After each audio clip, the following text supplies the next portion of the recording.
ಬಹಳ ಜೋರಾಗಿ ಪ್ರತಿಭಟನೆ ನಡೀತಾ ಇದೆ. ಇಡೀ ದೇಶದಾದ್ಯಂತ ಈ ಒಂದು ಪ್ರತಿಭಟನೆಯ ಕಿಚ್ಚು ಹಚ್ಚಿದೆ. ಇಂತಹ ಸಂದರ್ಭದಲ್ಲಿ ಇದನ್ನ ಅಕ್ರಮವನ್ನ ವಿರೋಧಿಸಿ ಒಂದು ಹೋರಾಟ ಆದ್ರೆ ಮತ್ತೊಂದು ಕಡೆ ಕೇಂದ್ರದ ವಿರುದ್ಧ ಎಸ್ಎಫ್ಐ ಏನು ಹೋರಾಟವನ್ನ ಮಾಡ್ತು ಅದರ ವಿರುದ್ಧವೇ ಬಿಜೆಪಿ ನಾಯಕರು ಕೂಡ ಕೌಂಟರ್ ಪ್ರತಿಭಟನೆಯನ್ನ ಮಾಡಿದ್ರು. ಕೇರಳ ಬಿಜೆಪಿ ಅಧ್ಯಕ್ಷ ರಾಜೀವ್ ಚಂದ್ರಶೇಖರ್ ಕೂಡ ಈ ಒಂದು ಹೋರಾಟದಲ್ಲಿ ಭಾಗಿಯಾಗಿದ್ರು. ರಾಜಕೀಯ ಮಾಡ್ತಾ ಇವೆ ಅಂತ ಹೇಳಿ ಆಕ್ರೋಶವನ್ನ ವ್ಯಕ್ತಪಡಿಸಿದ್ರು. ಈ ಸಂದರ್ಭದಲ್ಲಿ ಪ್ರತಿಭಟನಾಕಾರರ ಮೇಲೆ ಜಲಫಿರಂಗಿ ಪ್ರಯೋಗ ಕೂಡ ಅಲ್ಲಿ ಆಗಿದೆ. ದೃಶ್ಯಗಳಲ್ಲೂ ಕೂಡ ನೀವು ಗಮನಿಸ್ತಾ ಇದ್ದೀರಾ. ಈ ಕಿಚ್ಚು ಸದ್ಯಕ್ಕೆ ನಿಲ್ಲುವ ಲಕ್ಷಣಗಳಂತೂ ಕಾಣಿಸ್ತಾ ಇಲ್ಲ. ಬೇಡಿಕೆಗಳ ಈಡೇರಿಕೆಗೆ ಒತ್ತಾಯಿಸಿ ಈಗಾಗಲೇ ಹೋರಾಟ ನಡೀತಾ ಇದೆ. ಆ ಬೇಡಿಕೆಗಳು ಏನಂತ ಹೇಳಿದ್ರೆ, ಒಂದು ಧರ್ಮೇಂದ್ರ ಪ್ರಧಾನ್ ಅವರ ರಾಜೀನಾಮೆ, ಮತ್ತೊಂದು ಕಡೆ ಮಾತುಕತೆಗೆ ಬರಬೇಕು ಅಂತ ಹೇಳಿ ಯಾರು ತಪ್ಪಿತಸ್ಥರಿದ್ದಾರೋ ಅವರ ವಿರುದ್ಧ ಕ್ರಮ ಆಗಬೇಕು ಅನ್ನುವಂತಹ ವಿಚಾರ.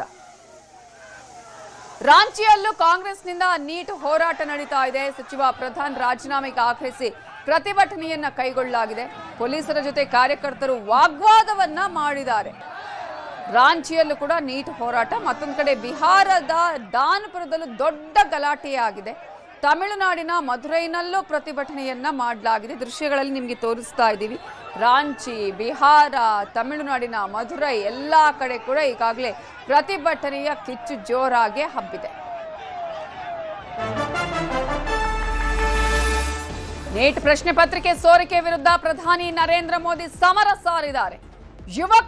ಯುವ ಜನರ ಕ್ಷೇಮ ಭವಿಷ್ಯಕ್ಕಿಂತ ಯಾವುದೂ ಮುಖ್ಯ ಅಲ್ಲ ಅಂತ ಹೇಳಿ ಎಕ್ಸ್ ನಲ್ಲಿ ಪೋಸ್ಟ್ ಮಾಡಿದ್ದಾರೆ ಪ್ರಧಾನಿ ನರೇಂದ್ರ ಮೋದಿ ಅವರು. ಯಾರು ಪ್ರಶ್ನೆ ಪತ್ರಿಕೆ ಸೋರಿಕೆಯಲ್ಲಿ ಭಾಗಿಯಾಗಿದ್ದಾರೋ ಅವರಿಗೆ ಕಠಿಣ ಶಿಕ್ಷೆ ವಿಧಿಸಲಾಗುತ್ತೆ. ಇದಕ್ಕಾಗಿ ಫಾಸ್ಟ್ ಟ್ರ್ಯಾಕ್ ಕೋರ್ಟ್ ಸ್ಥಾಪಿಸಲು ನಿರ್ಧರಿಸಿದ್ದೇವೆ.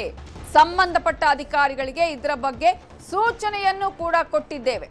ವಿದ್ಯಾರ್ಥಿಗಳ ಹಿತಾಸಕ್ತಿ ರಕ್ಷಿಸುವ ನಿಟ್ಟಿನಲ್ಲಿ ಕ್ರಮ ಆಗತ್ತೆ.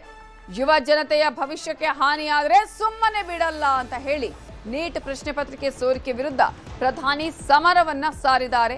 ಈಗಾಗಲೇ ಫಾಸ್ಟ್ ಟ್ರ್ಯಾಕ್ ಕೋರ್ಟ್ನ ಬಗ್ಗೆ ಕೂಡ ಅವರು ಮಾತಾಡಿದ್ದಾರೆ. ಆದ್ರೆ ಈಗಾಗಲೇ ಈ ಒಂದು ಹೋರಾಟ ಬೇರೆಯದ್ದೇ ಸ್ವರೂಪವನ್ನ ಪಡೆದುಕೊಳ್ತಾ ಇದೆ. ಸಂಸತ್ನಲ್ಲೂ ಕೂಡ ಈ ಒಂದು ಕಲಾಪ ಬಲಿ ತೆಗೆದುಕೊಳ್ತಾ ಇದೆ. ಸಂಸತ್ನಲ್ಲಿ ಕಲಾಪಗಳು ನಡೀತಾ ಇಲ್ಲ. ಮತ್ತೊಂದು ಕಡೆ ಈಗಾಗಲೇ ಇಡೀ ದೇಶದಾದ್ಯಂತ ಹೋರಾಟ ಬೇರೆಯದ್ದೇ ಸ್ವರೂಪವನ್ನ ಪಡೆದುಕೊಂಡಿದ್ದು. ಧರ್ಮೇಂದ್ರ ಪ್ರಧಾನ್ ಅವರ ರಾಜೀನಾಮೆ ಮುಖ್ಯವಾದಂತಹ ಒಂದು ವಿಚಾರ ಈಗ. ಹಾಗಾಗಿ ಅವರನ್ನೇ ಈಗ ಅವರು ರಾಜೀನಾಮೆ ಕೊಡದಿದ್ರೆ ಈ ಹೋರಾಟ ನಿಲ್ಲಲ್ಲ ಅಂತ ಹೇಳಿ ಪ್ರತಿಭಟನಾಕಾರರು ಹೇಳ್ತಾ ಇದ್ದಾರೆ. ಜೊತೆಗೆ ಈ ವಿಚಾರಕ್ಕೆ ಸಂಬಂಧಪಟ್ಟ ಹಾಗೆ ಪ್ರಧಾನಿ ನರೇಂದ್ರ ಮೋದಿ ಅವರು ಯಾರು ತಪ್ಪಿತಸ್ಥರಿದ್ದಾರೋ ಅವರ ವಿರುದ್ಧ ಕಠಿಣ ಕ್ರಮ ಆಗುತ್ತೆ. ಇಮಿಡಿಯೇಟ್ ಆಗಿ ಕ್ರಮ ಆಗುವಂತಹ ಪ್ರಯತ್ನಗಳಾಗುತ್ತೆ. ಆಲ್ರೆಡಿ ಸಿಬಿಐ ತನಿಖೆ ಕೂಡ ಮಾಡ್ತಾ ಇದೆ. ಫಾಸ್ಟ್ ಟ್ರ್ಯಾಕ್ ಕೋರ್ಟ್ ಅನ್ನು ನಿರ್ಮಾಣ ಮಾಡುವಂತಹ ಒಂದು ವಿಚಾರವನ್ನ ಕೂಡ ಅವರು ಹೇಳಿದ್ದಾರೆ.